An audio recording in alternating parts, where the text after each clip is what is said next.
there are diversified opportunities, diversified portfolios to look at. We are very optimistic about the future, about both sides, even in China or outside of China. Both sides, I think, will have more and more opportunity in both markets. Okay, all right. So, I mean, today this Fireside chat is going to be followed by a prop tech panel today. So that's why it was kind of like coming into the real estate topic. Is it indeed the fact that maybe if not for the actual real estate itself, is there a room for certain sort of Chinese money to come into prop tech going forward, or that's still a little too early in your own opinion, or is it recognized as an industry, or? Yeah, I think spring is coming. It's really spring is coming. The Chinese people are really, US people are very smart. Chinese people are smart as well, so they look at the trend. We first look at the fund page, right? Then we look at the prop page, insurance page. All those technologies definitely can improve, can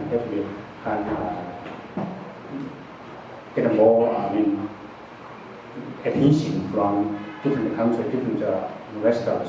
So we saw the already start look at those kind of sectors.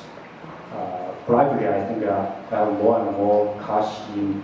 We're still a little bit early stage, but Chinese property market has developed 30 years. They already reached a point now, so they need some technology to really change that to improve the efficiency.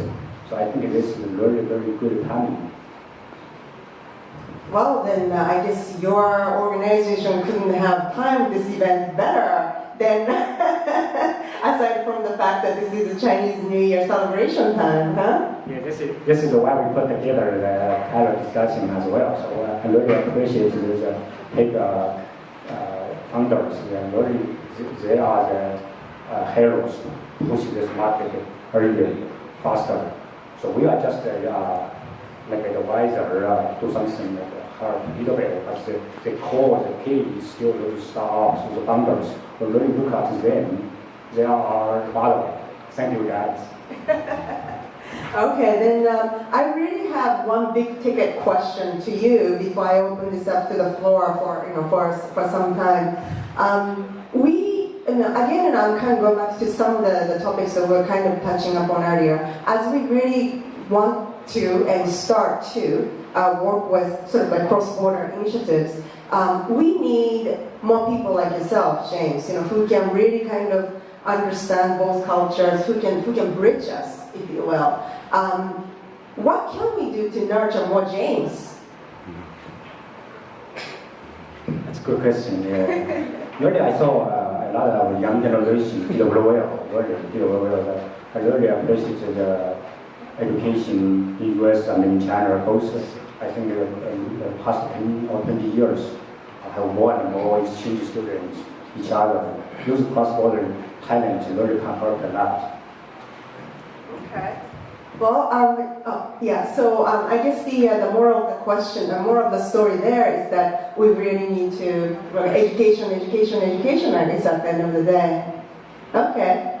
All right. Great. So I open up the floor for question now. 谢谢，我叫 Jacques Philippe. Maybe for the last question, cloning's come a long way, so we could try that in order to have another James as well.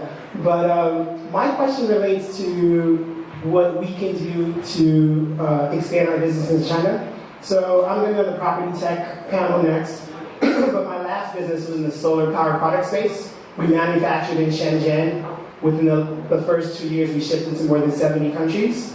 And it's still going, but we didn't distribute in China, right? Because the understanding then was you manufacture in China and you sell everywhere else because China's just too complicated, too difficult, and it'll take too long to figure it out, and it'll get copied and everything else. This was 4 or 5 years ago. China's come a long way. What we're building now is more pure tech property, and we think the application is relevant in China and pretty much every major market on the planet. And when you look at other tech companies that have started in the US, Google, Uber, they get to China and they have tons and tons and tons of cash. They have a hard time, they have to leave.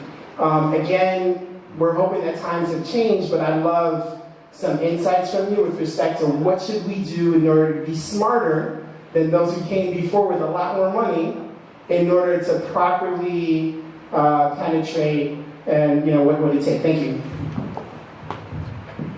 Actually, you have very good knowledge in local Shenzhen. That's international city already. That's good. Good practice. If you continue to work with them or you find other partners.